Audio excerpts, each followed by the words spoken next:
Hi friends, welcome back to Vishalini Sujukkudi channel. இன்றைக்கி மாங்காய் வச்சுட்டு ஒரு இன்ஸ்டண்ட்டான ஊறுகாய் எப்படி பண்ணலாங்கிறத பார்க்கலாம். நம்ம நிறைய பேருக்கு மாங்காய் ஊறுகாய் எப்படி போடணுங்கிறது தெரியாது. அப்படியே போட்டாலும் கெட்டு போயிடும்.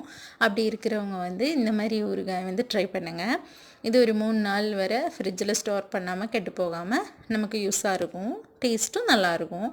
நான் ஒரு மாங்காய் போல் எடுத்து கட் பண்ணி இந்த மாதிரி ஒரு பாத்திரத்தில் வச்சுட்டு அதில் உப்பும் மிளகாய்த்தூள், தனி மிளகாய்த்தூளும் போட்டு நல்லா குலுக்கி ஒரு 5 நிமிஷம் அப்படியே வச்சுக்கிறேன். அதுக்கப்புறம் ஒரு பாத்திரம் அடுப்பில் வச்சு அடுப்பு பற்ற வச்சு எண்ணெய் ஊற்றி கடுகு போட்டுக்கிறேன். கடுகு நல்லா பொரிஞ்சோன்னே கருவேப்பிலை போட்டு கொஞ்சோண்டு பெருங்காயத்தூளும் போட்டு இந்த மாங்காய் மிக்ஸ் பண்ணி வச்சுருக்க மாங்காயும் அதில் போட்டு பச்சை வாசனை லைட்டாக அந்த மிளகாய் பொடி வாசனையெல்லாம் போயிட்டு லைட்டாக வெந்து கிடைக்கணும். ரொம்ப வேக விட்டுறக்கூடாது.